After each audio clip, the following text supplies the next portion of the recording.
My name is Tyler Fornes, and I am one of the co-hosts of the Good, the Bad, and the Hungy AEW podcast here on the Voice of Wrestling Podcasting Network. We take a broad scope approach to the world of All Elite Wrestling and the entire universe of Tony Khan. We talk about the big matches, the big stars, the promos, the storylines, and we also look at it from a big picture perspective. How are things going to change over the course of the next 10 years with AEW still in the picture? How are companies like WWE going to adapt and adjust to AEW? Are they going to be a similar way like they did with WCW in the late 1990s? Will there be a counterpunch? We talk about all of that and more on The Good, the Bad, and the Hungy every week on the Voices of Wrestling Network. This podcast is a member of the Voices of Wrestling Podcasting Network. Visit voicesofwrestling.com to hear the rest of our great podcasts, as well as show reviews, columns, opinions, and updates across the world of wrestling. Competition starting to get thick, it's the click, so I hope you watch your A-game. A-made, no rain from the track when we unite and spit. This is an A-game, better bring your A-game.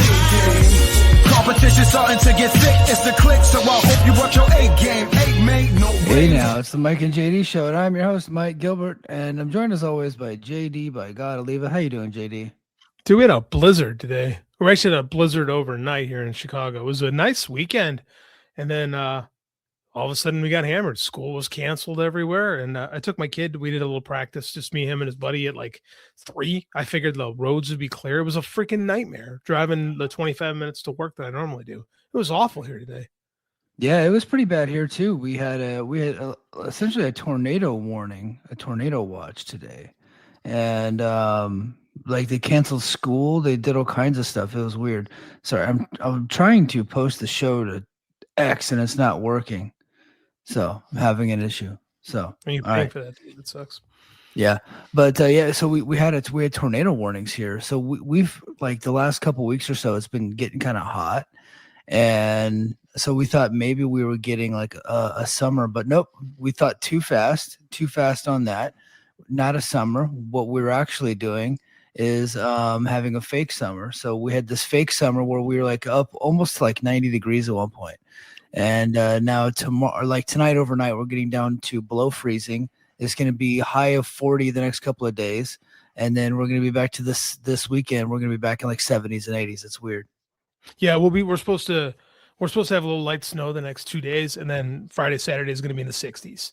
So, I mean, it's absolutely nuts what's going on with weather. Like how frequent do you guys get tornado? Well, I know you're not a lifelong Charlotte resident or anything like that, but how frequent are tornadoes in the mid-Atlantic region? I learned that we get them like today. I didn't. No, I take it back. Like last week, I want to say last Thursday, we had a tornado watch as well. And like I was on a quick alert because my wife's here by herself with my son, and my daughter's at school, and I'm all the way in Charlotte. So I just told my boss, I was like, hey, if the weather gets pretty bad there, I'm like driving out of here. I'm heading back home. It's like an hour drive almost. So thankfully we didn't get to that point. And then today the tornado warnings were all over all the different counties. And so they canceled all the schools. They canceled everything. And so we basically had a day indoors today. But we had one tornado touchdown in Charlotte proper, like the city, like North Charlotte. But it was a EF0, they said, and it just blew the roof off a couple of warehouses. The news was there and they showed it. So not too much damage. So nobody got hurt. So that's good. Yeah, tornadoes are like kind of a part of life out here in the Midwest. Like we just get them, you know? Yeah. So most of the houses have basements, stuff like that. It's just part of life. It sucks. Not fun. Yeah. Yeah. But like, I don't know. I didn't know how frequent they are out by you. They're not too frequent. They couldn't be anyway, because we don't have basements out here, at least none of the new houses. Like my house is like 5 years old, and nobody in my neighborhood has a basement. So you would think that because when I lived in Missouri, basements were like everybody had a basement there, especially the older houses. So in fact, I'm one of those wrestling fans that lived in my mom's basement when I was a teenager. I actually did live in the basement. So because as we got older, my brother and I were no longer sharing a room. So I ended up taking the basement, and that's where I stayed. And then eventually I moved to the garage like So I slept like when I turned 18, I moved to the garage. That way it made it seem like I had my own apartment, but I didn't. I was still peeing inside, and like my mom was still getting me up for work and all that. So went through all the trials and tribulations there. But yeah, man, a lot to talk about. There's a little bit of news we need to get into, and then we'll go ahead and cut into AEW Revolution. You and I just finished watching it, and goddamn, what a hell of a show! I mean, it was awesome. Dude, it was a fucking fantastic show. Like, people are gonna harp on, oh my god, Ronda Rousey's in the Revolution. Like, AEW fan. I'm an AEW fan, but God, they're the softest bunch of people I've ever heard in my life. Like, they're spoiled, and they're the easiest to work to. Like, they're the easiest fan base to get all riled up. Like, they take everything so personally. It's just, it makes me laugh. But isn't we'll talk about that more. But what a great show. Like, this company is an embarrassment of riches right now. Yeah, for sure. Probably the deepest professional wrestling roster ever, which they had that a couple of years ago, and then they went through some issues, and but now they have they've restacked the deck to where there's no real holes in their roster, so much so that tonight, like last night, was just a night full of different returns. And it was like, oh, I forgot that these people work there. Like like legit, I had forgotten about Edge and Christian being there. I know, me too. They've been gone so long. I don't think they're necessary, to be honest with you. Like, I think the company has been doing better without them now, but they came back, and I think they're going to have a big triple threat match with the Young Bucks and FTR. I'm pretty sure the FTR and the Young Bucks want to do their own version of a TLC, whatever that's going to be. And I'm pretty sure it's kind of them living out kind of some fanboy dreams. I know I'm supposed to be angry about that. I'm supposed to be angry that this is happening, but I think it's fucking great. Yeah, I think it's great too, and it just goes to show you that the Hardy Boys should be in the Wrestling Observer Hall of Fame, and that the Dudley Boys were actually a good tag team, but people don't like them because Bubba's a dick. Bubba is a dick, but Bubba's always been a dick. Like, you can't. Bubba's gimmick was that he was a real fucking dick. He played so well because that's what he was. Because he is. Cranked up the heat, yeah. He just gave a microphone at house shows, but he just verbally tore into the crowd and said lots of non-PC things to people because he's not a good person. Great professional wrestler, though, back in his day. But back in his day. And then Will Ospreay. We'll get into that show later. But God, we'll get into that show later. But there's some news stories that we can get into. Did you see David Zaslav's cashing out at almost $1 billion on this Paramount and WBD merger? Man, what'd you make of that whole thing? I mean, this is kind of what CEOs do. CEOs, this is why I talk about money not being real, and these conglomerations don't last very long. Like, these guys come in, they do their thing, they get these sweet ass golden parachutes, and they sail off into the sunset. That's why they really don't care. Like, they do things that we're kind of like, what are they doing? But they're just trying to jack up the stock rate and then just bounce out. And then I don't, whatever happens with this, this Paramount Warner Brothers thing still has a lot of uphill fighting to go. There's still a lot of people that aren't really happy with it. Like, it's not like people in the business really aren't happy that this is going to happen. But realistically, it's not going to last more than a decade. I'd say tops 5 years. Like, these things just don't last. These super conglomerations are not built to last. So this is what's going to be for a little while. Yeah. Speaking of the Paramount WBD merger, there's been a lot of people questioning whether or not AEW would be sticking around once that merger goes through because of the connections with TKO. It turns out Tony Khan, the message got to me. That's how much that message is getting out there, that Tony Khan is excited about this deal and actually thinks it's a beneficial thing for AEW. But then quietly, I guess they had it planning for a works. That's the quiet part. But they did just release that AEW has their own streaming service now, My AEW. It's an international service, but I think if you know how to work the VPN gimmick, which I don't, so I would literally need to have somebody come to my house and figure it out, because I would only want it working for specific apps. I don't want it to control everything, because I need my local news. That's how I found out we had a tornado. That's important. But some people use the VPN deal, and they're able to watch all of the AEW programming internationally. It's kind of replacing their Triller deal that they had. And then AEW also just signed another. They got themselves back onto DAZN Global, so they're back on DAZN now, all at the same time. Some people have connected the dots, thinking that is AEW's way of having a landing spot should this Paramount deal go south. You do it. I do. Tony went above and beyond to make sure that people know he's safe. And like, well, TKO. I mean, like, PFL's on ESPN. Dave made that point. Like, TKO. I don't foresee this being a massive issue because it's specifically UFC, which I don't know. They're having their own issues right now, so we have to kind of. I mean, it's UFC. I don't see the brand is too big to fail. But like it's pretty hard to fail that brand. But they're struggling for what UFC is at the moment. So let's kind of pump the brakes on this. I do think these international deals are more to replace Triller, which is kind of on its last legs, which is fine. I do think that if something were to happen to AEW, I think they have a landing spot on Amazon Prime. Like, I'll just maintain that they have a good relationship with Amazon, and that's just kind of how that thing is going to go. I don't foresee. I mean, that's monopoly stuff, so I don't foresee that. And Tony's got the money to fight it. Tony can throw bad money to have a lawsuit drawn out forever. So I don't.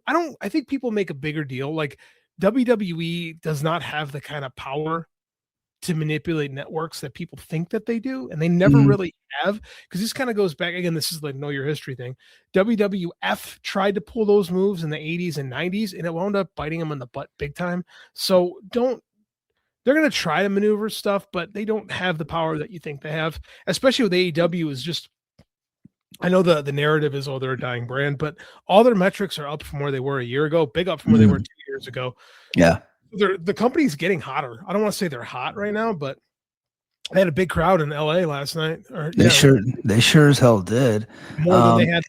What's interesting too is they ran that show in the same building a year prior and had more than 1,000 plus people more in that building than they did a year ago when we were picking on them for really pushing to get people in that building. And this year they didn't have to work quite as hard, So it's no. They kept opening up more seats as time was getting closer. Yeah, they did a really good job of. I'm not going to say sell the place out, because the AEW diehards got on to me a couple months ago when I made the mistake of saying that TNA sold out the Curtis Culwell Arena, when in fact they sold out the tickets they put on sale. They didn't go to capacity, so the capacity police came after me.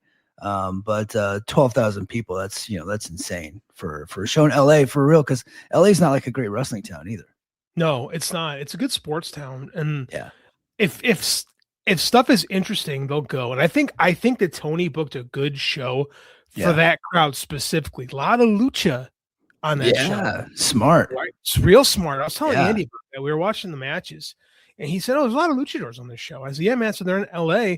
And that was when they announced Mystico as all elite. I'm like, yeah, man, it's real smart. Man. Mystico is a draw. So much news coming out of the show. I know. Yeah. We definitely have a lot to get into. It's like the least surprising all elite tag of all time. He's been working with the company for 2 years now.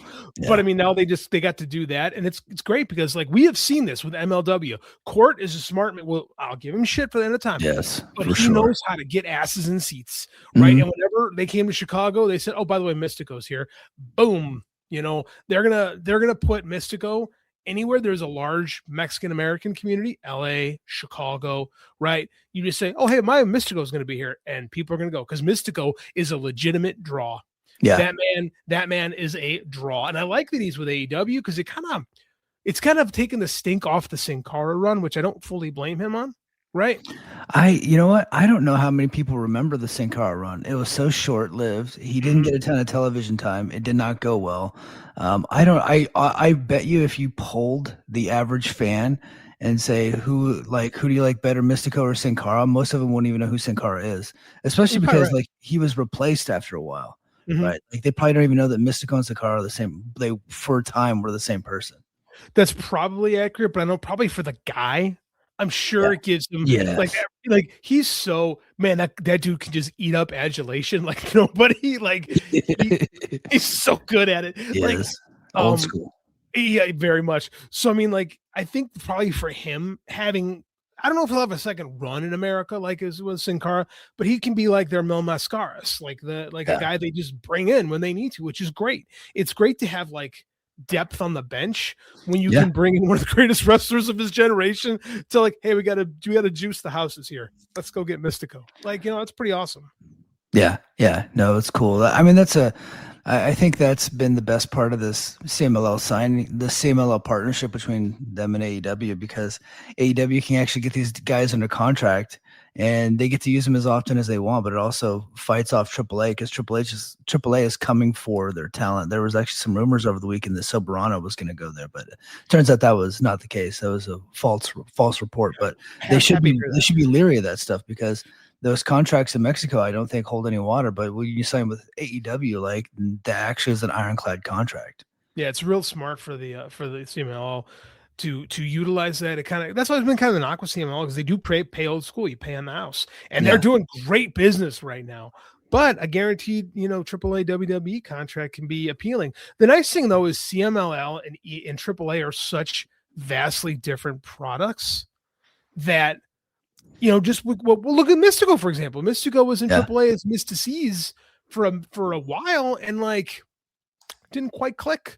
He goes back to Arena Mexico and he's God again, like it's the Mystico entrance is just a wild thing because the song is not something you'd expect wrestling fans to take to, but like, man, those people are singing it from like their hearts and it's like, it's a different vibe altogether.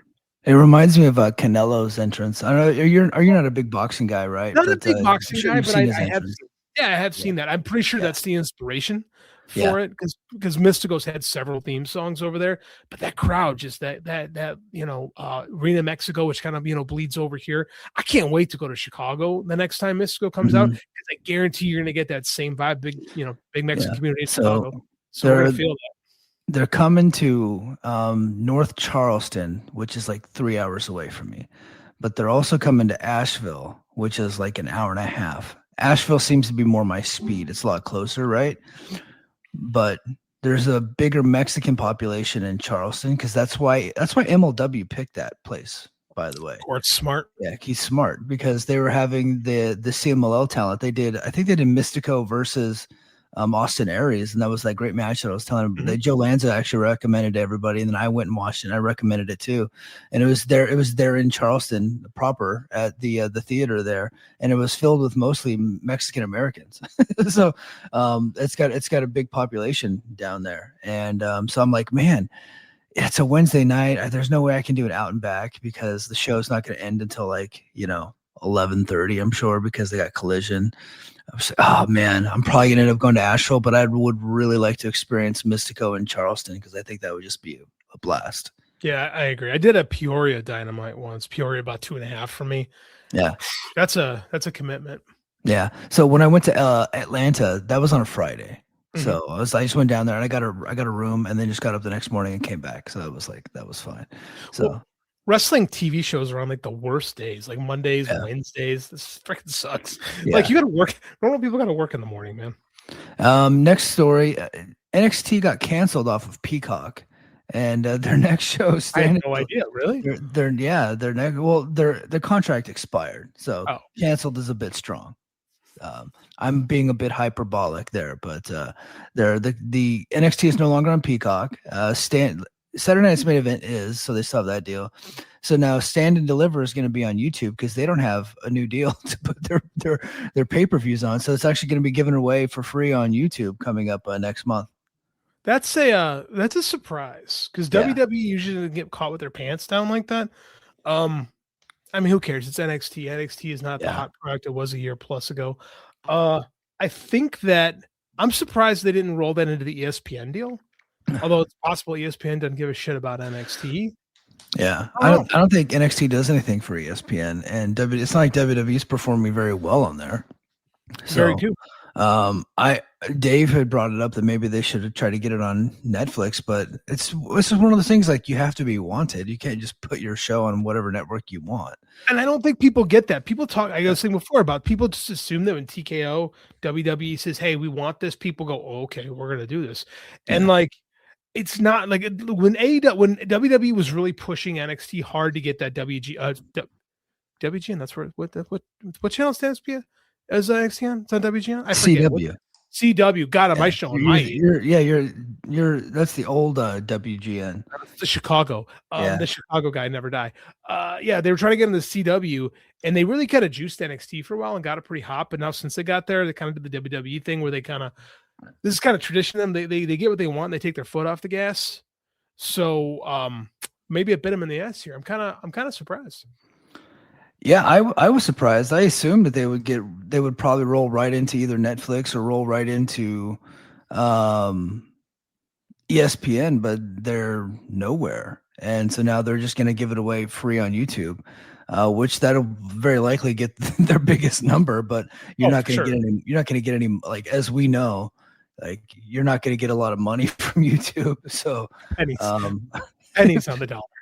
Yeah, I did my Steve Maclin interview. Oh yeah, dude, I need to plug that shit. Okay.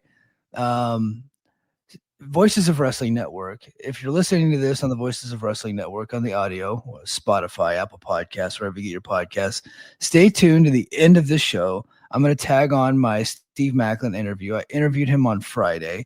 It did decent numbers on YouTube. I checked how much we earned, JD. We earned a grand total of 65 cents for that interview, and it was shared everywhere. It was even picked up by Fightful because he broke a little bit of news there during the interview. So I was able to finesse him a little bit, and he accidentally broke a story. 32 cents a piece, baby. Yeah. Mr. Beast. Yeah. Mr. Beast is incredible. I don't know how the man does it. I really don't. Yeah. But so stay tuned. It was a good interview, about 20 minutes. And then coming up, I think I'm going to do it tomorrow. Tomorrow I'm going to do some something up for the Patreon on my lunch break. And I had some questions that I needed to ask him, but I just didn't have time. We got cut off because TNA was on the call, so they kind of had like a hard out. So I just DM'd him and was like, hey, do you mind just answering these questions? Because they came from the Patreon community. So tomorrow, patreon.com/the Mike and JD show. There's a couple more questions that I had for Steve that he just texted me back on or DM'd me back on Twitter. Answer those questions. Super cool guy. I was really excited to be able to do that interview again with him, because that was the first interview I ever did was I interviewed him before his match with Trey Miguel at the 2022 Hard to Kill back in the early days of Brace for Impact. You said TNA Hard Out. It sounds like their next big pay-per-view special. Yeah. Under Siege, Hard to Kill, Hard Out. For sure. Speaking of TNA, let me get into a little bit of TNA news. I got the ratings. So the ratings were out. Let me see. Where was it at? Hold on, I had it right here. God damn it. 259, wasn't it? Yeah, so they averaged 259,000 viewers with a 0.04 rating in the 18 to 49 demo. It's the highest total since the move to AMC. So it's a new record high for the AMC network for this show, and beats every episode since July 26, 2018 on Pop TV, which did 299,000 viewers. So if they break that barrier, they're in some really big territory once they get up to 300,000, which I don't know that they're going to get, but they're getting closer. Dude, it's almost unfair to compare those eras of television. The game is so different now. Like you'll sit and goes, 248 on Pop TV in 2018 was not good. No, 250 on AMC in 2026 is pretty damn good. Like it's unfair. They're actually doing way better now than they were in 2018. So Pop TV probably had like 90 million homes back then, and AMC has got like 60 million, right? So that's the level that we're dealing with, right? So it's like significantly less coverage, but they're doing about the same numbers.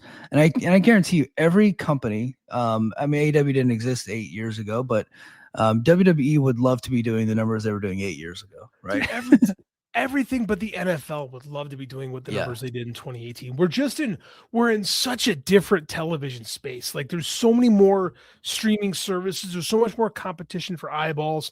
Like it's a different world. This is why I hate when people they try to compare it to like the 90s, right? You can't even compare it to a decade ago. You can't even compare it to COVID era stuff. Like it's a different world altogether. Yeah. And TNA consistently breaks the rules as far as what makes sense. Like they buck every single trend in television and pretty much have since the onslaught. It's just what TNA is. Yeah. Yep. Stay tuned tomorrow for my Twitter. Me and Dobby the Brain Heenan, Patreon subscriber, we got a article coming out. I'm going to release my first ever Twitter article because he did a deep dive into the numbers for AMC for their other shows.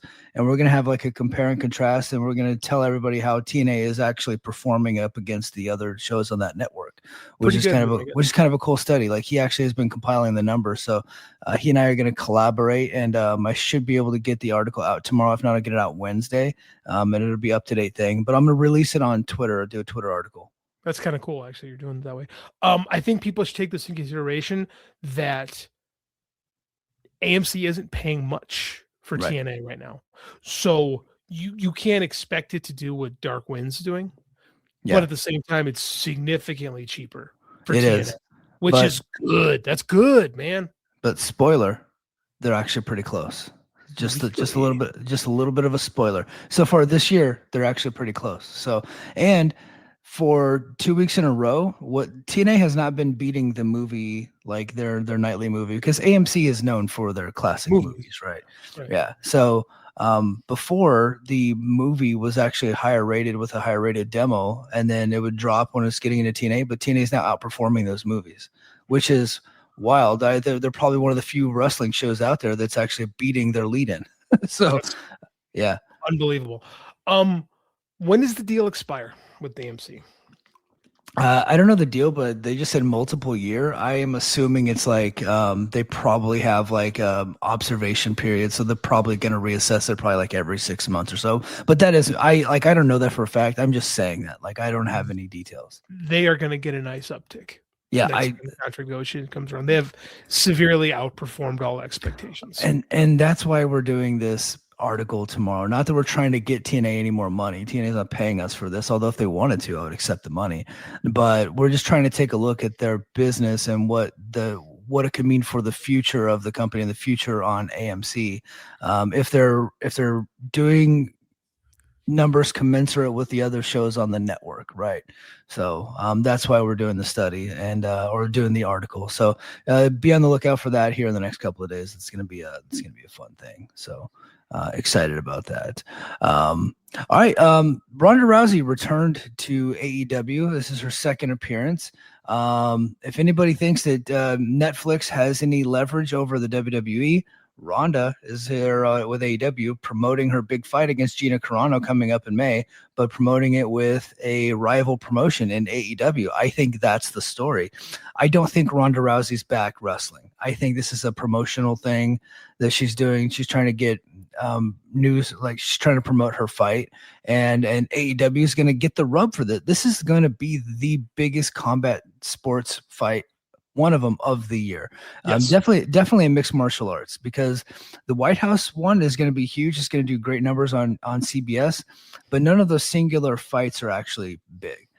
They don't really have any like top notch, like big name stars on that card. That card's a weak card for what they thought it was going to be.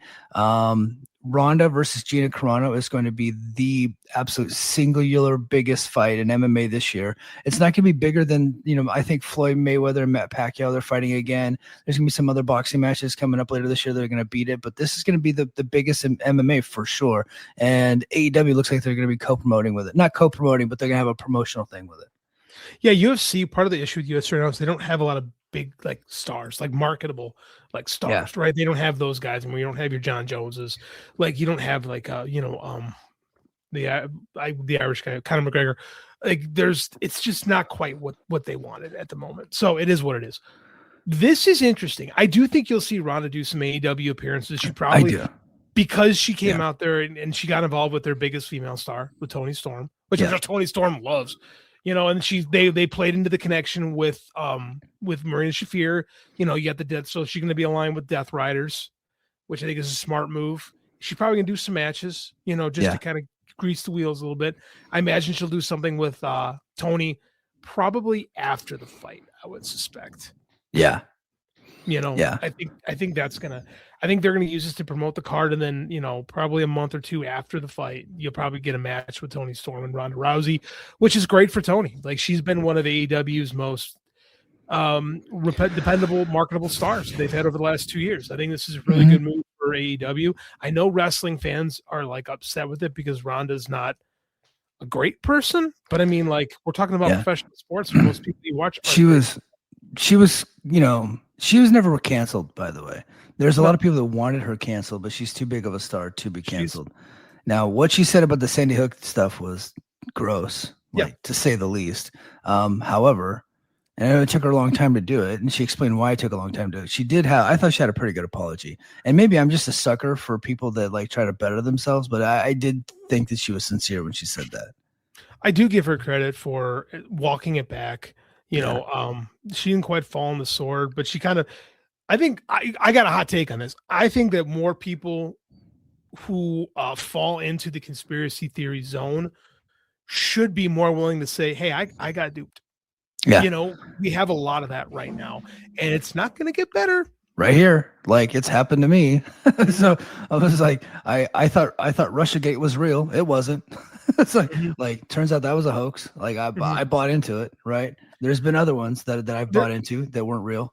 Right. I mean, like there's a lot of people out there who say a lot of stupid things. If one were to listen to the news every night, you'd hear a lot of them. I give Ronda some credit for, maybe she's not as apologetic as some people would like, but she walked back her words. I mean, like, unfortunately, we live in the problem of the digital revolution, right? That happened 20 years ago is it gave everybody a voice. The problem is not everybody deserves a voice. Yeah. And we've got more people who are embracing stupidity than ever before. So when people walk back the line of stupidity, we should praise them and not just try to hold stupid shit against them. Yeah. Well, and so that's the one reason why they don't like Ronda being in the company. The other reason is because she wasn't a very good pro wrestler. She had by the end of her WWE run, she was burnt out. She didn't want to be there anymore. And her matches stunk to high heaven. And AEW fans watched them gleefully because WWE was really bad when she was in the company. And so they don't want bad wrestlers in their company. And I think they see Ronda Rousey as just a celebrity who also happens to be a bad wrestler. I thought her matches early on were pretty solid. I do too. Now, I'm a Ronda Rousey fan. Me too. And I cannot wait for this fucking fight with Gina Carano because I'm also a Gina Carano fan. I know they're like older now, but I don't care. They're still gonna have it's gonna be a fun fight. So. I don't think it's gonna be a very good fight. I think it'd be a fun fight. I don't think it's gonna be a very good fight. Right. Ronda Rousey's the biggest star in women's MMA. Okay. Women's MMA is massive because of Ronda Rousey. Yeah. Amateur wrestling has been saved by the influx of women's wrestling, right? Yes. Women's wrestling is the fastest growing sport in the youth level in America right now. And a lot of that is on the back of the attention that Ronda Rousey got for female combat sports in this country. Yeah. You cannot, it's a while ago, it was 15 years ago, but I mean, like, you can't deny that. Like, she is a massive part of a combat sports culture in this country. Like, say what you want. Was she the greatest professional wrestler? No, she did it as a hobby on the side and was able to make money doing it. She ain't the first. She ain't going to be the last. Right? Don't give me that shit if you're on the other side watching Logan fucking Paul. So, I mean, is she going to come here and win the title? No. They're going to have her do a thing. I think Tony's going to book her right. They're going to do a thing with Tony. It's going to be a spectacle because that's what you're going to get. And then at the end of the day, Tony's going to win. It's going to be fine. She'll move on. Yeah. And in fact, they might do something with, hold on, we got a super chat from Godilla. They might do something and bring in Shayna Baszler too. So because she's a free agent. So I could see them doing Ronda, Shayna, and Marina Shafir versus like Tony and Willow and Harley Cameron, something like that. I could see them doing something like that too. And then maybe eventually getting to Tony and Ronda, who used to work together in the same company. I get the feeling they know each other a little bit. And Tony Storm has figured out how to get over with just being a personality, right? Yeah. I think Marina Shafir is not a great professional wrestler. No. And Toni Storm got a hell of a fucking match out of her last night because Toni Storm, I think we're forgetting this, Toni Storm is a really good professional wrestler. She is. Hold on. Godella, $5 super chat. What's up? Said, it's your boy Illa, long time. I just wanted to know how is it humanly possible that big homie JD has never played Uno before last week? That is true. I never played Uno. I don't think I've ever met a white person that's never played Uno, like especially like in their 40s for sure. I know. My wife was yelling at me. She's like, "You've played this sport," and I've made so many fuck ups that she's like, "I guess you haven't." Yeah. And I'm like, "Well, it must have been your other husband you've been playing Uno with, because I've never done this before." She's like, we were each other's only marriage, but like, yeah, I don't know. I've never played Uno, and I was not very good at it. And then a little shit beat me in chess today, and I'm infuriated because he plays every day at school, and I play on occasion, and he's surpassed me. And I have to change this because I lost 2 games in a row to him today, and I'm infuriated.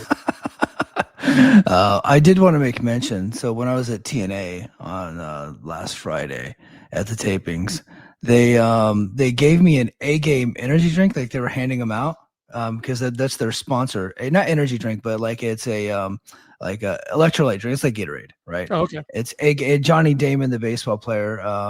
The Red Sox, Yankees, Indians. He that's his company, and that's the big sponsor for TNA, and so they're giving them out.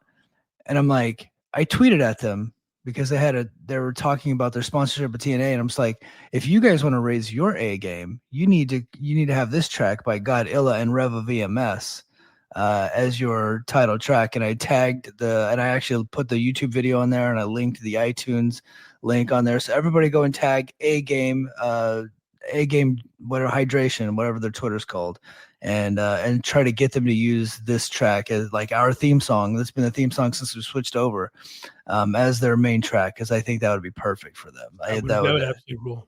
Yeah, that would be awesome for sure. We already talked about Mystico. We talked about Edge of Christian. So let's just go ahead and get into the AEW results. The Revolution. I finished the show. I'm not going to be the old man complaining that it's too long, because I didn't even give it a chance to watch it on the same night because I'm an old man, and I'm not going to sit there and on a Sunday night watch wrestling until after midnight. It's just not going to happen. Move the goddamn shows to Saturday, and then I'll try to get it finished by Sunday night. But if not, it's like every AEW pay-per-view, and I get what they're doing and I respect it. They're trying to give people more than what they're paying for. I completely respect it. I don't think you need 13 matches, and I don't think you need to go 4.5 hours on a Sunday night. That is Mike Gilbert being an old curmudgeon. In fact, it's actually longer if you count the pre-show, which I don't, because I'm never watching a pre-show. I just won't do it. But so that is a long fucking night. But I will say, the people there in LA, you wouldn't have known it by their reaction, because it seemed like they were hot the whole freaking night. It was a really fun show. No human being in the history of the world said, "Dude, stop giving me cookies." Yeah, I bought 4 cookies. You gave me 9 cookies. Stop doing that. They want to give me more wrestling. That's fine. I'll pause. I'm old, dude. Yeah. I'll go to bed. I'll wake up the next day and I'll watch it again. We live in an era where WWE is charging hundreds of dollars per ticket to give you a format show. That their fans love it because it's all about entrances and stuff that's not about wrestling. An AEW show is you go watch people beat the shit out of each other and do cool things. So give me more of that. I like the long shows. It takes me forever to watch them. Some of them I'll skip. I'll be honest with you. I didn't watch the women's tag team title match because I just didn't care. Right. I actually went and filled up the gas tank at that point in the show, and it was fine. You know who the people that are actually complaining about the length of the show? Who's that? It's the podcasters. It's us, because I would have loved to have gone live afterwards, but I can't because the show's too goddamn long.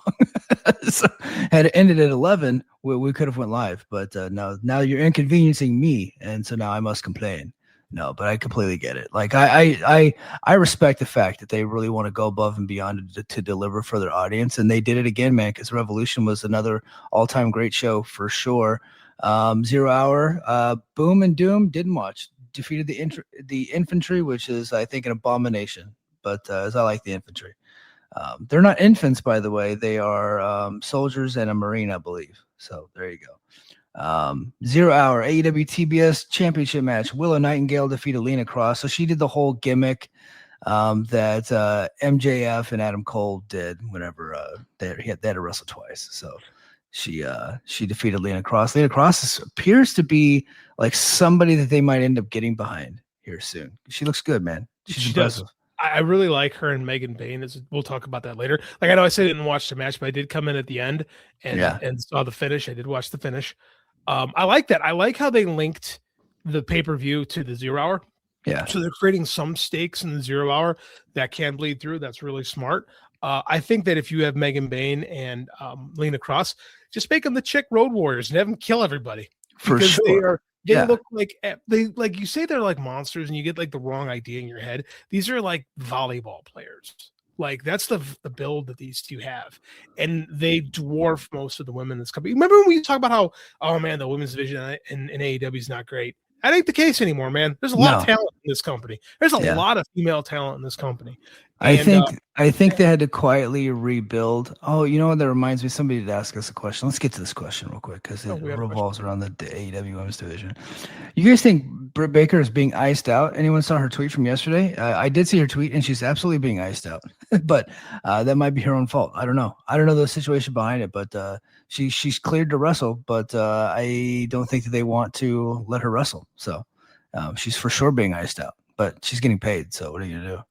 Why do I want to watch Britt Baker wrestle right now? Like Britt Baker was not very good at wrestling. I know she got the whole DMD thing over, and I know that we like get upset for people that were originals that aren't getting a fair shake. But she doesn't seem to be very well liked over there. So when the contract ends, she can go to WWE and show up out of a box, and it's working good for Danhausen.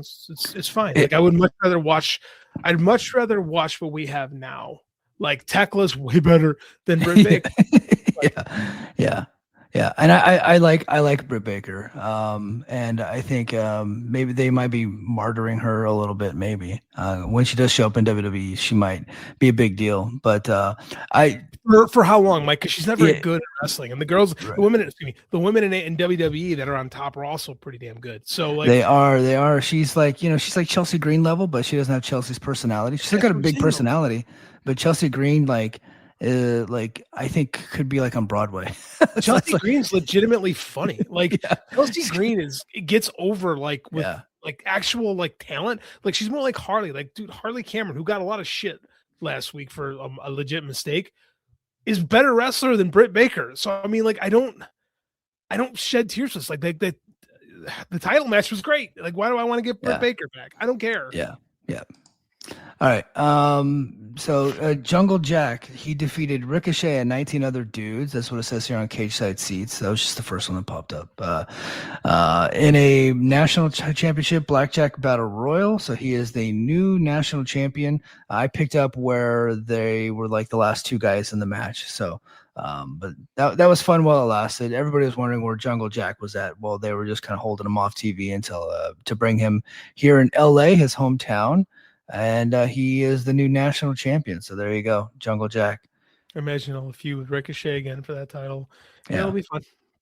The Mike Gilbert match of the night, the Mike Gilbert Thirst Trap, FTR, my favorite tag team, defeated Young Bucks, the Shawn Michaels tag team, in another goddamn classic match. And I know people did not want to see this match because we're sick of FTR, I guess. But FTR proves they're still one of the best to ever do it. The Young Bucks are probably the best to ever do it. It's our modern Midnight Express and Rock and Roll Express. Like these are the top two tag teams. It's Brett and Shawn. It's Midnight and Rock and Roll. Like these guys fucking rule. They had another great match. FTR got the victory. FTR has been in this company for 6 years. I really am overholding the fact that they first got together in WWE over them. Like that's some type of a bad thing. They are a phenomenal tag team, and them and the Young Bucks have this like generational rivalry between them where we can go back to it at any time. And I get tired of people pretending that FTR aren't fantastic. I don't understand. Like because they were friends with CM Punk. Yeah. 4 years ago when this thing happened, they've re-signed contracts. They've done great work in this company. Like we have to let go. We have like CM Punk is gone. Like we have to let go of all the stench that was on this place in 2022 and 2023. It's long gone. Like That was a great match. They were bleeding like stuck pigs. They had a good story to them. It was a shit ton of like big moves, which is exactly what you expect from these two teams, right? It's everything I want from tag team wrestling. And FTR won, and it put us, but it also got us to the spot where you can get Cage and Copeland back out there. And like, I'm interested. I'm interested to see what's going on. I don't think any of this is a bad thing. And I'm tired of pretending that people who are older have nothing to give in this place. And you can yell at me and call me a traitor all you want, like the fact that I'm not upset about this, but FTR fucking rules. Cage and Copeland are a legendary tag team, and I want to see these three wrestle each other one more time. It's great. I'm sorry. Yeah, it should be a lot of fun. One of the things I think that people hold against FTR is whenever they were in the WWE, their whole gimmick was they were the anti-Young Bucks.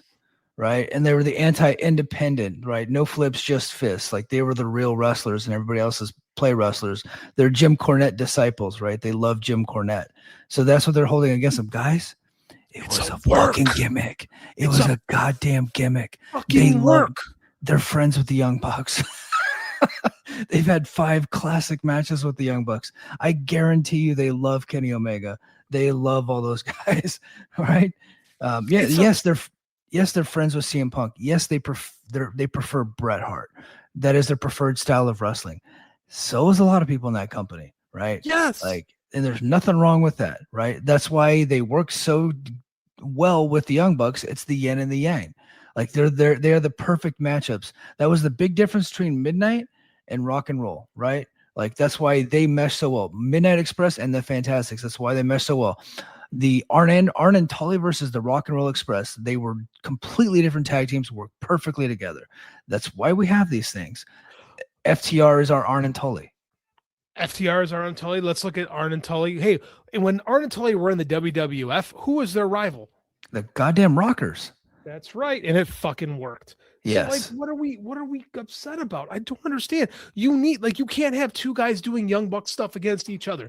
Like it works better when there's an opposite. Like let good wrestling happen. I don't understand why we have to get so I don't understand why we don't have to get so tribal about everything. Even the people in the damn company who have re-signed multiple times with the company.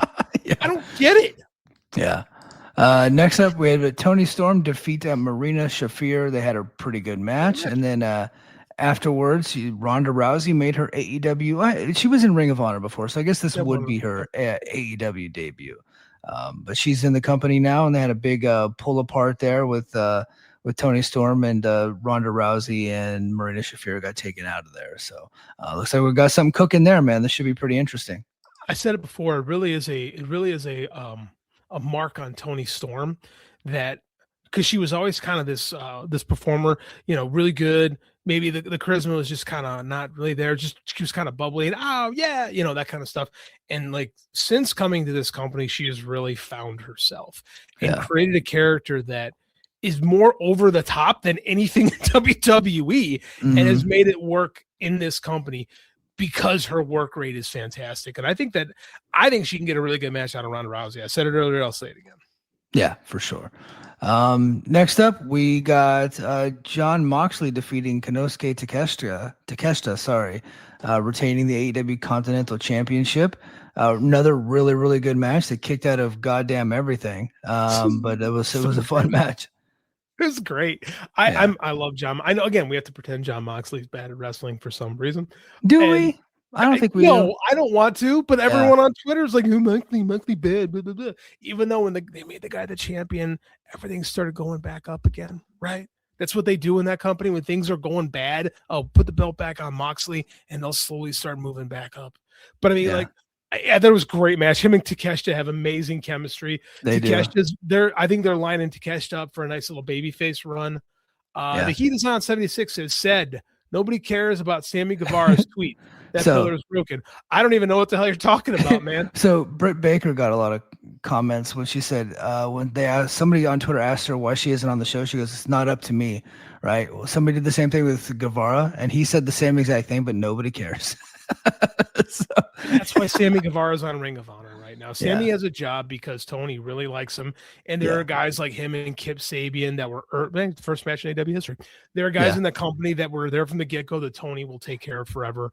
And Sammy Guevara's one, he's kind of been passed over. He's not a bad pro wrestler, but he's not Mystico. He's not Will fucking Ospreay, who made his return in this match. Yes, and that was the big news. So we had the return in the FTR match. Edge and Christian came.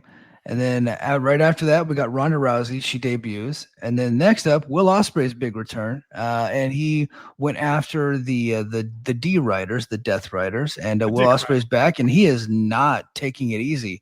He's doing all his goddamn dives. Like, he is back to being Ospreay, man. And he had neck surgery not that long ago.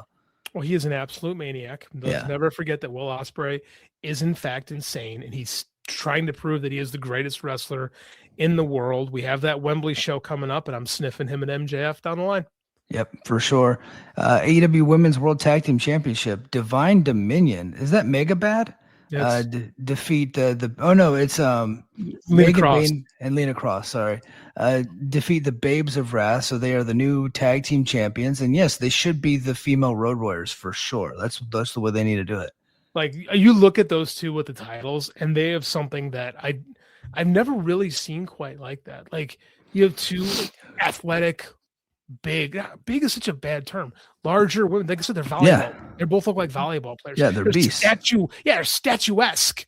Like, what an amazing look between those two. I think Lena Cross can be pretty damn good too. Because I missed most of this match. I went and I caught the finish, and they had a nice little thing with Willow. Willow's one of the most natural baby faces in that company. And they did a nice little finish with that. Like, Willow's shoulder hurting, and worked out good. Good deal. Swerve Strickland defeats Brody King. Next up, that was a really good match too. I just don't know that it needed to be here, but it was there and it was good. Conspiracy theory time. I think Tony kind of the fuck ice chants took everyone there by surprise, and I think Tony has intentionally toned them down because they have a MAGA lunatic is now running Paramount, Warner Brothers Discovery, and I think he's trying to fly under the radar a little bit. Yeah, for sure. But it was a good match. Swerve Strickland got the victory there. AEW Women's Championship. Tekla, the new rising star of the women's division, defeats Chris Statlander. That's a good match. There might be is there anybody out there that wants Britt Baker instead of Tekla? Like, Tekla rules, man. She's great. Tekla's fucking great. There's nothing like Tekla's from Austria, and she speaks better. Like, she's a better promo than Britt Baker, who's American. Like, she's fantastic. And I love what she does in the ring. Her vibe and look are awesome. Statlander, again, another statuesque presence who I think is really, after struggling to find herself for a long time, I think Chris Statlander really kind of knows who she is right now, because a lot of people came to AEW. The knock originally was the company's too indie.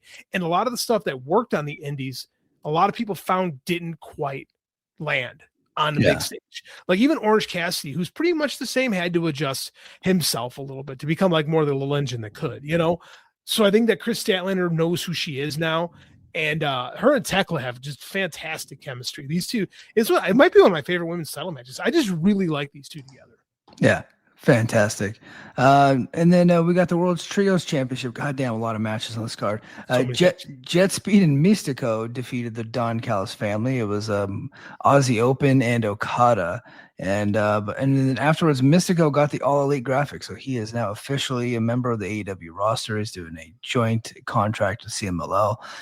What a really good match, a really fun match. And Jet Speed's a fun act. And Speedball's been doing great since he's been over. So good stuff. I was harsh on Speedball when he was in TNA, when we had when I was on Brace for Impact with you. I think this is the best use of Mike Bailey, is in a tag team with Kevin Knight, who's this young up-and-comer who's just fantastic and has got a shit ton of charisma. And like, Speedball's actually pretty good hot tag. And I think that them with Mystico, I love when they were working in the Mystico masks early on and they put him on at the end again.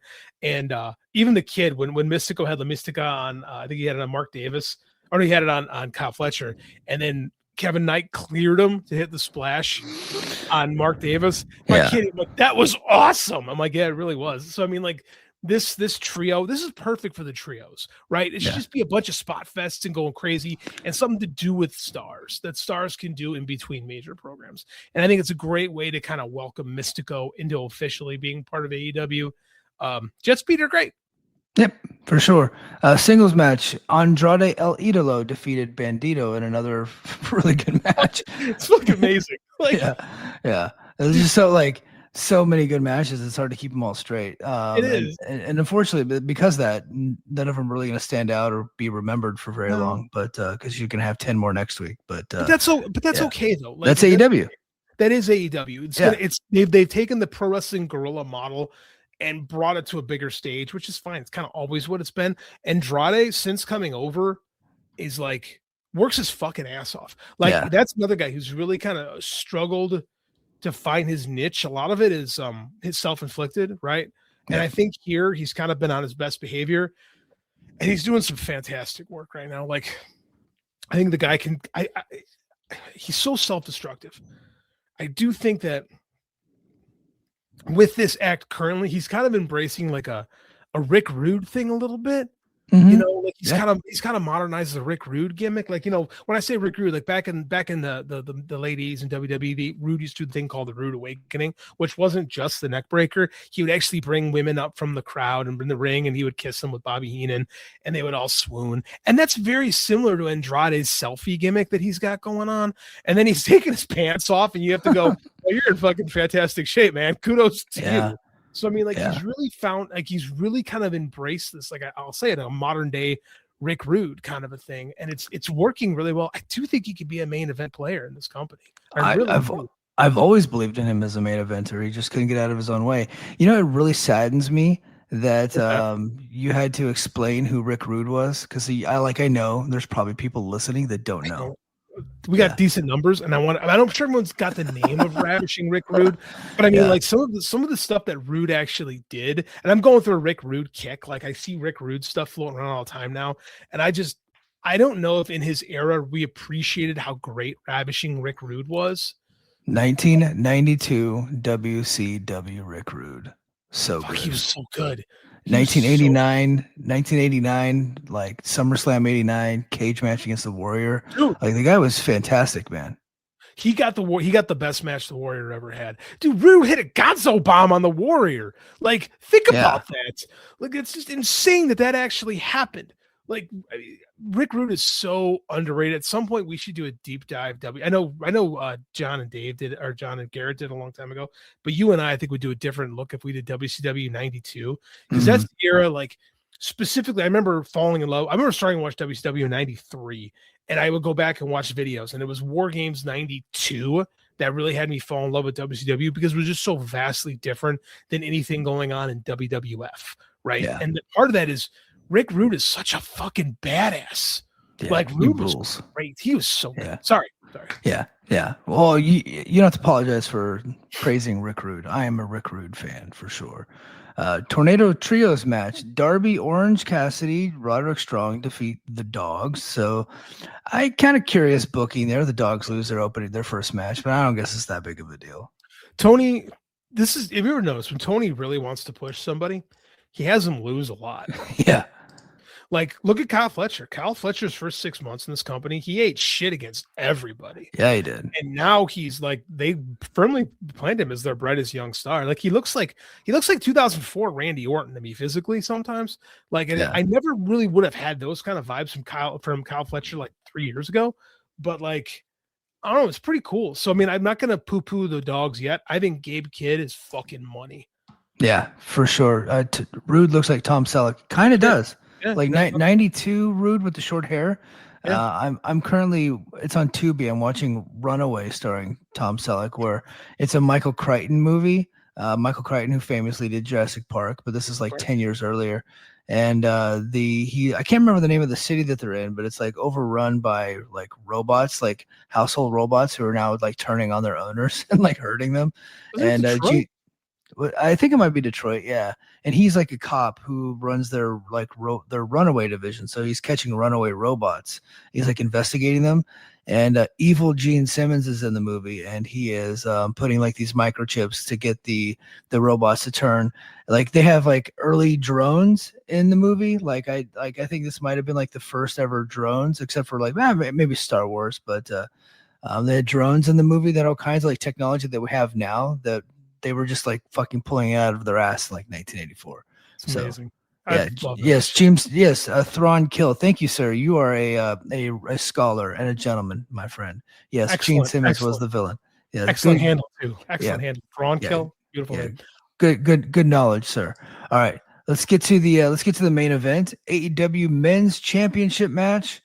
Maxwell Jacob Friedman defeat Hangman Adam Page. Hangman, 34 years old, as Brian Alvarez said on his show last night, can never challenge for the world title ever again unless AEW decides to break their step, which they have never done before, unless they figure out a way to do that. Now, thankfully, AEW has 1,000 titles.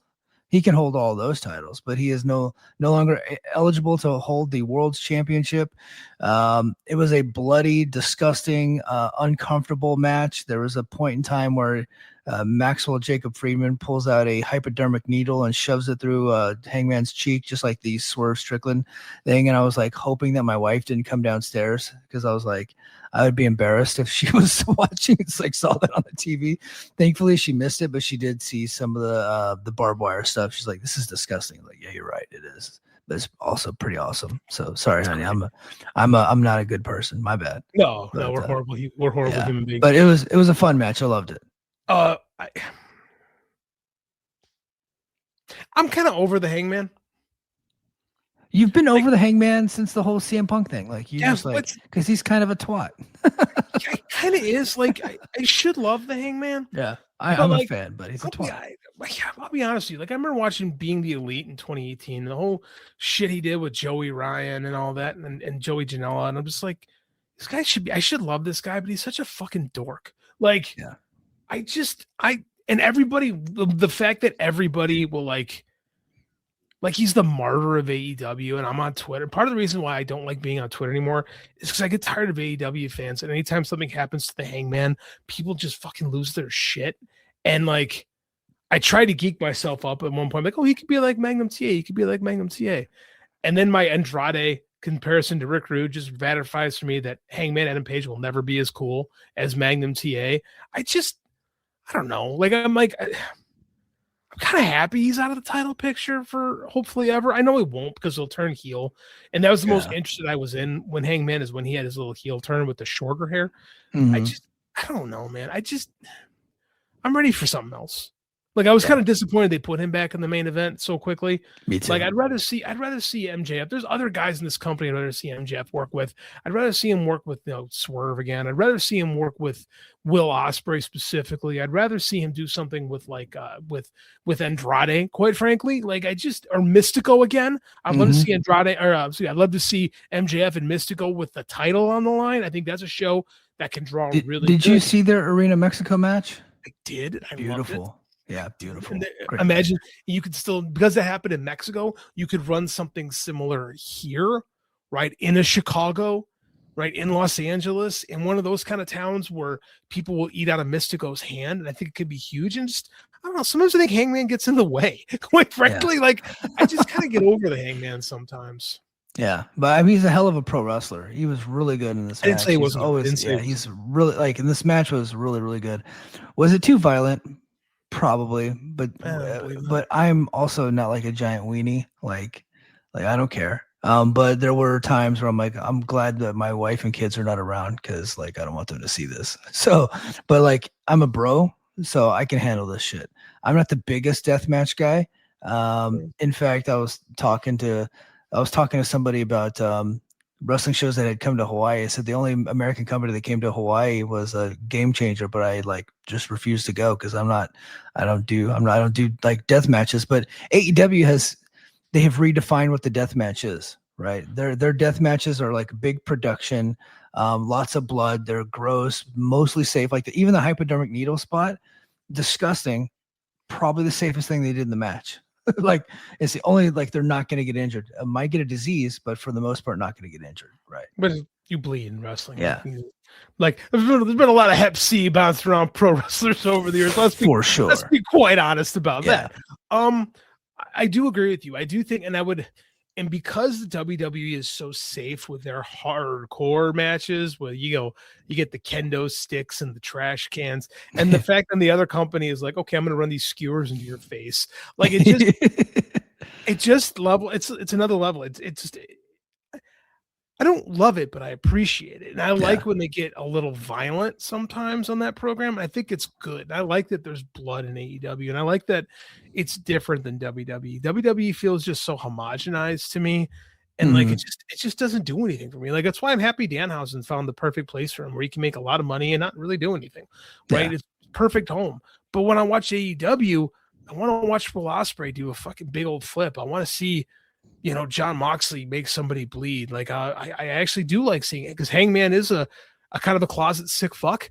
So as much as I don't like get into him as a character, when he gets out there wrestling, like he can get pretty gnarly from time to time. So, I mean, like I appreciate that.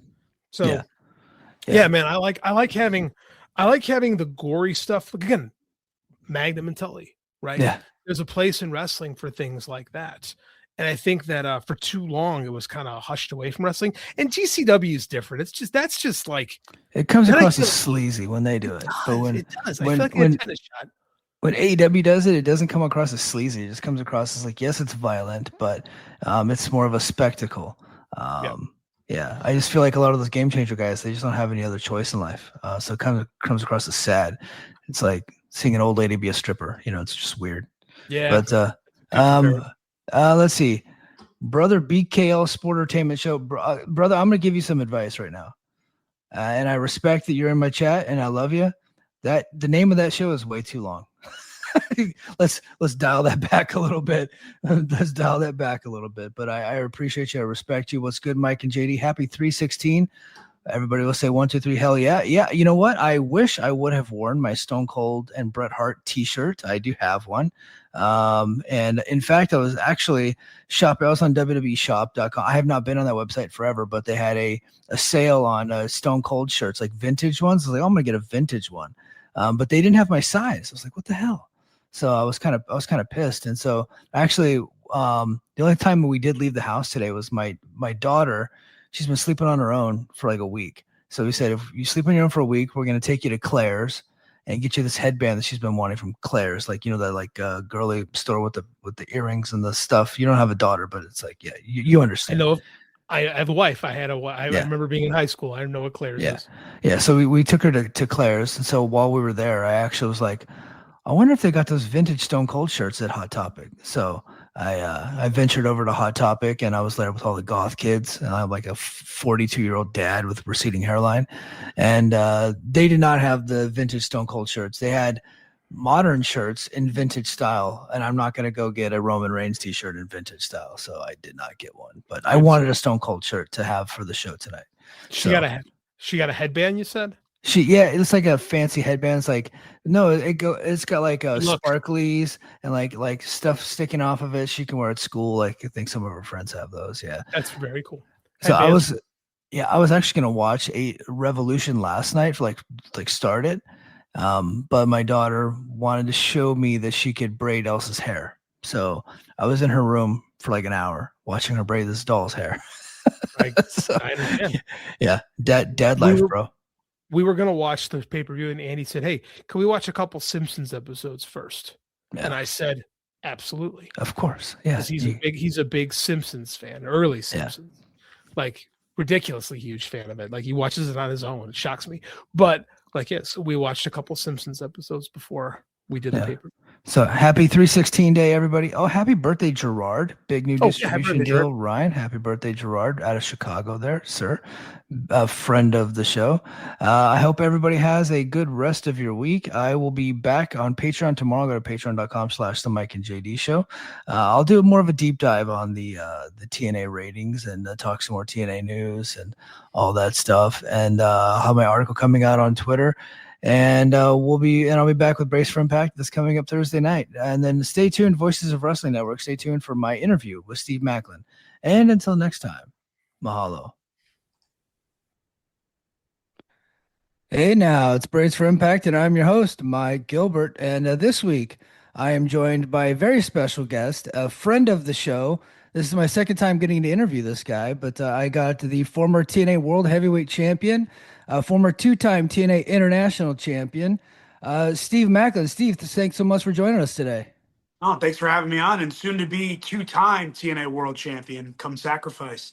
Absolutely, you're damn right. Well, since you brought it up, let me go ahead and get the plug in there. Yeah. So if you're in the New Orleans area, don't miss TNA Wrestling hitting the Hilario Center for 2 nights, March 27th, March 28th. March 27th is going to be Sacrifice live on TNA Plus, and then TNA heads to Cleveland, Ohio for Rebellion on Saturday, April 11th, straight into Syracuse, New York for back-to-back live events on Tuesday, April 14th, Wednesday, April 15th, which will air on future episodes of TNA Impact. And remember, you can catch Thursday Night Impact on its new home, AMC and AMC Plus, if you're in the USA. And, of course, Sportsnet 360 in Canada or worldwide on TNA Plus. Also, if you're in the States, TNA Plus still airs on there as well. So awesome, man. So, Steve, you are headlining TNA Sacrifice, which is a big deal, big news for you. You got a World Championship opportunity coming your way. It was broken earlier this week that you recently re-signed with the company after being fired. You got fired, you got reinstated, you got rehired and re-signed all in about a week's period of time. I'm sure you had some other offers elsewhere, considering your connections to Jacksonville State. What made you decide to go ahead and stick around with TNA? That's the funny part is that the announcement came out that I re-signed, but technically I was reinstated. So that's kind of all I'll talk about on that end. And I think my tweet kind of said it, where the departments obviously aren't doing their job well enough, but I was reinstated to my current deal that I did have before I was fired from the Feast or Fired match. So yeah, I'm excited to be sticking around for the bit that I am. But yeah, it's been fun to just kind of torment and play the system in its own way. So one of the questions that one of my fans asked me, I believe his name was Humble Beast, which I don't know if he's humble or a beast with that name, but one of the questions that he had for you was actually no this yeah one of the questions he had for you. I get the feeling you're happier in the current role that you have with TNA, where like you just seem like you're far more confident. I saw you there live in Atlanta. It was a great experience for the TV tapings. You had this big smile on your face because you're out there being a prick. Like, is that is that the role that you like the best, as being a bad guy versus being the good guy in wrestling? It's kind of the role of whatever is being asked of me, I try to do to my best ability. And as a babyface, it's very hard to be that white meat babyface these days. And what's relatable. Yeah. And for me, being who I am and coming out and smile, I came out last night on AMC and I got everything I wanted. I played everybody for it. I played Mike Santana. I played Tom Phillips. I used pretty much everybody's emotions to get what I wanted. So yes, it's gratifying too, because for how selfless I have been for the company, for how selfish that I get to be now and kind of give it all back for how selfless I have been. Yeah, let's get into that a little bit. It seemed like there for a little while after, so you were the world heavyweight champion for a short period of time. Let's not get into that because I'm still pissed. Although I do have a question about one of your matches there from one of my fans. But it seemed like after that, you kind of transitioned to more of a, and I don't want to piss you off, but more like a gatekeeper role. Like that's kind of where they had you slotted, and now you're back up into the main event role, to the headlining role. What was it like? And then, how do you feel like now you're back in the spotlight, the things you had to do to get back into the spotlight, the hard work that you put into it, going from like the guy that they call to Russell Santana when he's new to the company, the guy that they call to Russell Nick Nemeth to when he first gets into the company to have these great matches. Now that you're the guy that they call when they need a main event for Sacrifice. It's the ebbs and flows of wrestling. Everything's a marathon, not a sprint. Yeah. And I with my time in WWE, I was in the Performance Center. I learned a lot there. And my time on television there with SmackDown and NXT, you learn that it's just you get put in these roles. And for me, it lets me know that TNA Wrestling trusts in me no matter what I do, whenever they put me out there, whether it's with a microphone or a talent coming in to put out the best possible performance. So for me, it's it's more of a humbling and gratifying moment for me just because I know my worth. And that's a Mm-hmm. moment where I think fans don't realize what's happening at the time until later on, Yeah. where it's like, oh, wow, he was out there because that's the role that he was put in as a gatekeeper. And as so you said. So for me, it's great. But now being back in the main event role where I know I should have been the whole time, I'm right where I need to be. Yeah. Yeah. Well, you don't have to tell me. Trust me. I was on my show pretty upset when you lost to, and I like Alex Shelley. He's fantastic. He's one of the greatest to ever do it. But I don't know. I just thought it was your time. And I Yeah. was, your Josh gets hurt, right?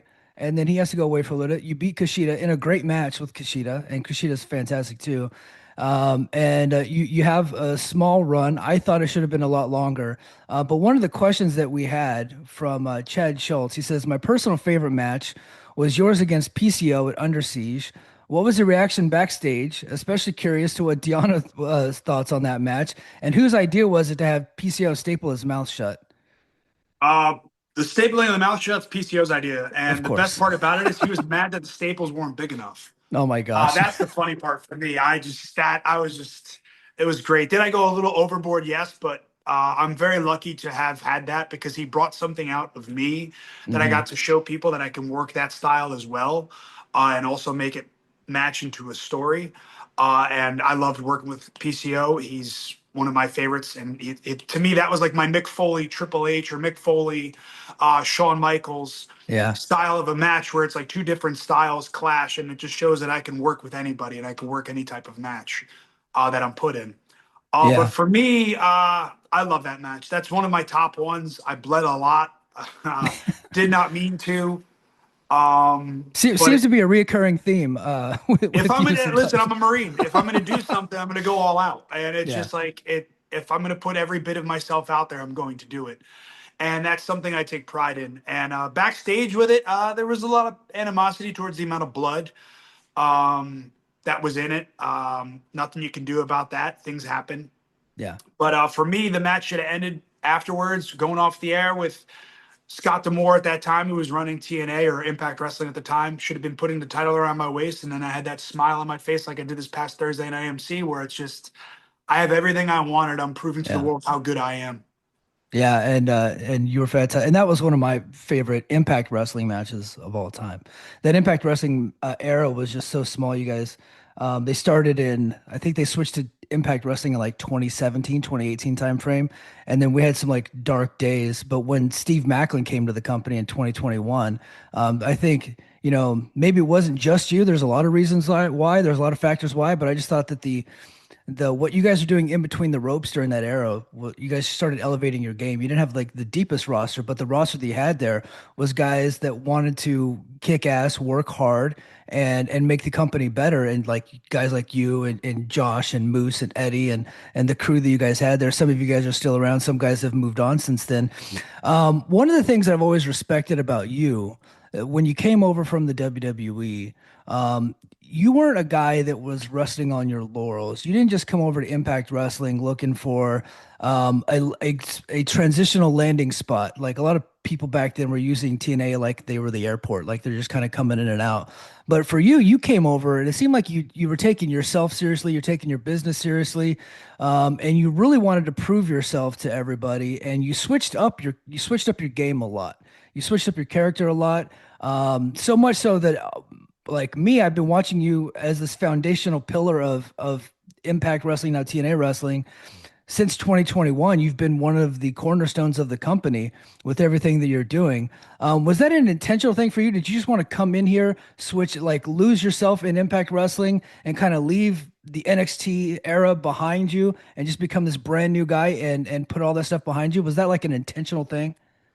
Everything's always intentional on my end. Everything I do matters. And for when I left, when I was let go from WWE, it's like an NFL player leaving a team and going to another. It's all right, cool. Like my game's changed, but like how do I up it a little bit more and still continue to do what I was doing but make it even better? And then coming to TNA, I kind of had a fresh start. And granted, it was at the end of COVID too, with no fans, which Yeah. was a challenge for me as well to introduce a character to like not play off of anybody in the crowd. And to have a 10-minute segment to 12-minute segment with no fans and it's a squash match, it's very, very challenging to go out there and try to do without wasting what you're doing, wasting what you're saying. And it's it's paying attention to the details as well. When I first got there, luckily I had a month to sit behind the scenes and watch tapings. So I Yeah. watched everyone. Who's doing what, who's saying what's their demeanor, what role will I fit in the best. And it worked out perfectly to where once I hit the ground running, Scott Demore said it to me. He goes, "Wow," he's like, "We didn't know you could work, but that's even the plus side now that we signed you." So it made it even better. And then one of the best compliments I could have ever got was from Josh Alexander after my first few months there. He goes, "You're not a WWE guy, you're a TNA guy." Yeah. And that to me has stuck with me since, because I came from somewhere else, but I came here to make it my home and make the best out of the situation. And I think I've done that for almost 5 years come June. Yeah. Yeah. So- I mean, I think that's, you compared it to NFL going from team to team, but it's also in the military. You go from unit to unit. And Yeah. once you switch the patch over, that's what we say in the Air Force. Once you switch your patch over to that new unit, like now you got to become part of that new unit. You got to adopt those mission, vision, and goals and become a part of that team and figure out exactly what the bosses need from you to get to that point. Right. And even the locker room too, it's the same mentality. Like my entire time in WWE, all I ever wanted to do was work. Blake and I always pushed, asking every opportunity, "Hey, how do we work on like the house shows? How do we work Coconuts?" At the time, Evolve was getting talent to go, like from WWE NXT talent to go work on Evolve shows. I'm like, how do we go do that? How do we do WWE NXT UK? Like, how do we get more? We just wanted to work and just perfect our craft even more. And that's all I've ever been. And that's the same in TNA. With the locker room, it's just everybody wants to go out and show the world how good they are. And that, I think the world's starting to see that from January, from being on AMC now. And ratings are going up week to week, which is great. Yeah. Obviously, we want those numbers to go up and we want the world talking more, but it's a marathon, not a sprint. Yeah, numbers are up this past week, the second highest since you guys have been over on AMC, which is great. Yeah, which I think Sean Ross Sapp made the joke that they should just fire Steve every week and the numbers will jump up. But and you're a big part of that. I think that you've been a part of the main storyline since the transition over to AMC. We had the Feast or Fired briefcase pretty close. You got the Fired briefcase. You were able to finagle your way back in. I did have a quick question. As part of your reinstatement, did you negotiate with Daria that you get to punch Tom in the stomach? Was I like part of the deal? No, that was already there. Tom just let me get to that point, and it's funny that like we've known each other for over a decade, and he's one of my best friends, and like we talk on the phone, or we did talk on the phone, I should say, all the time, and we just throw ideas back and forth to each other. I go to him for advice in a match, or he's on commentary, and him and Ray Walt, they're an amazing team together, and I hate that I'm putting them both over right now. But like they're part of the story. They tell our story while we're out there physically doing it. They're verbally telling everybody and giving off the emotion that's coming off of us. And I commend them for that. But Tom pushed me to my limit. And I gave him brotherly love. I could have easily punched him in the face. Yeah. That's the funny part about it. Everybody's, "Oh, you shouldn't do." I'm like, if anything, I did what a best friend should do and give him a nice body blow. He'll remember it. You ever get punched in the stomach? Oh yeah. Getting the wind knocked out, he was the worst thing in the world, especially when you're not seeing it coming.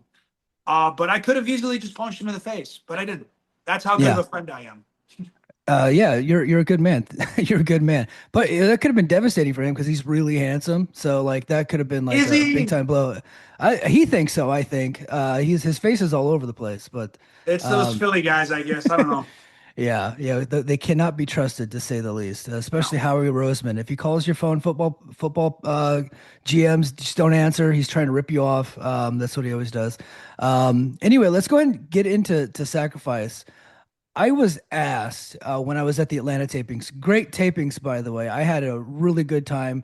TNA treated me well. I had a really great seat, tons of action. I thought last night's episode was probably the best episode since the transition over to AMC. And you guys have had some good episodes since then. So it was really, really good. I was asked while I was at the tapings, like, what does Mike actually like? And what I actually like is two wrestlers who are badasses. They take themselves seriously. They take the business seriously, and they're believable when they're on television. And they're about to have a fight over something, right? Whether it be the world championship or because they hate each other, or in this case, both. Steve Maclin versus Mike Santana is like the dream match for a guy like me. I'm an old school wrestling fan. I just like seeing guys beat the shit out of each other, and I get the feeling that that's what we're going to see on I believe March 27th in New Orleans for sacrifice. Go ahead and tell us a little bit about your match coming up with Mike Santana. You guys have wrestled before when you're his first appointment when he came into the company. Let's give us a little preview.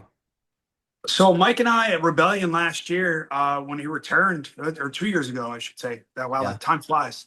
When he made his return to TNA Impact at the time, and it was me re-signing and Mike coming back in and trying to prove to the world that he can do it on his own. And I've been in the same situation, like we were talking before. It's like you have to go out and prove your worth, and he's done that, and I commend him for it. He's put himself out there. He's let everybody know.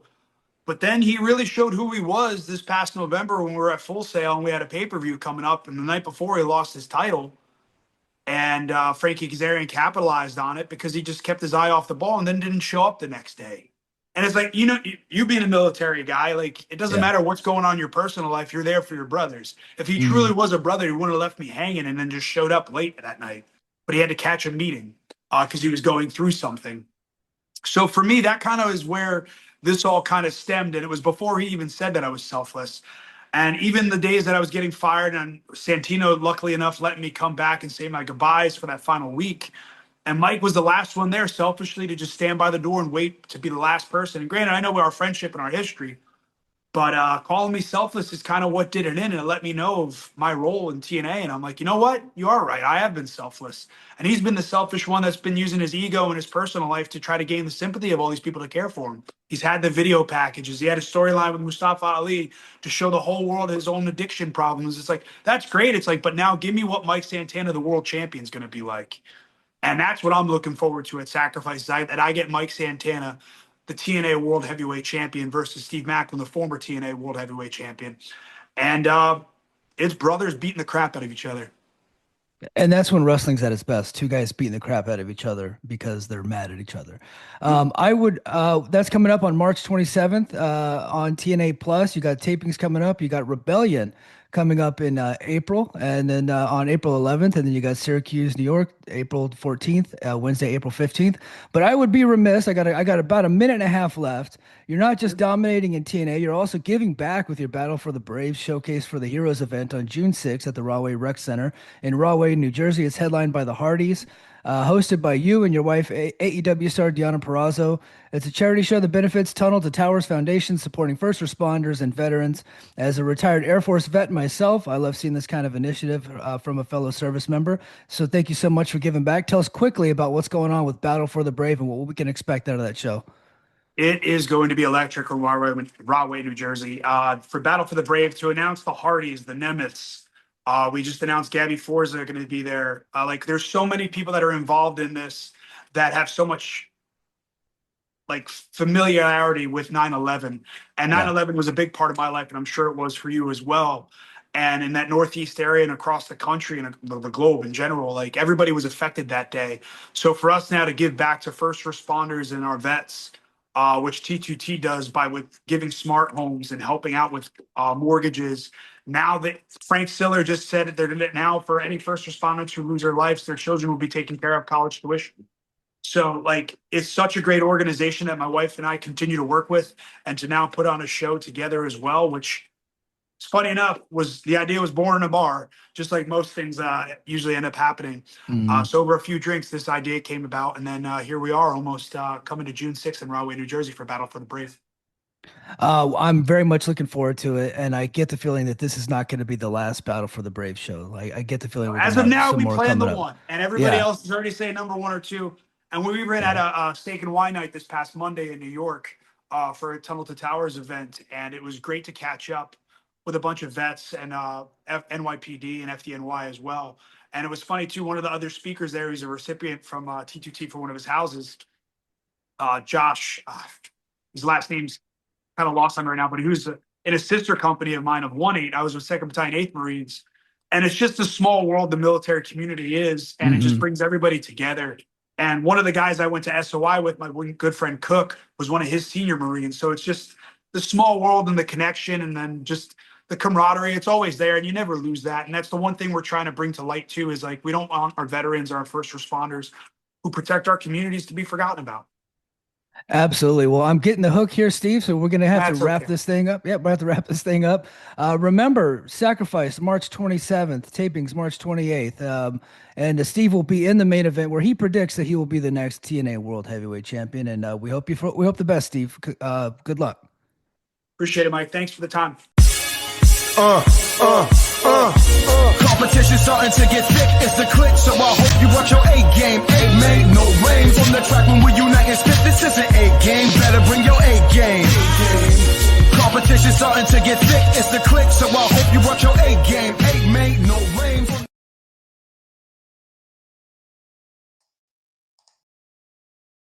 Hi, I'm Case Lowe, co-host of the Open the Voice Gate podcast. The one question I'm constantly asked when it comes to Dragon Gate is, how do I get into the promotion? Well, stop asking and start listening to the Open the Voice Gate podcast, released every Wednesday on the Voices of Wrestling Podcasting Network. For exclusive news and show reviews, look no further than the leader in Dragon Gate coverage, Open the Voice Gate.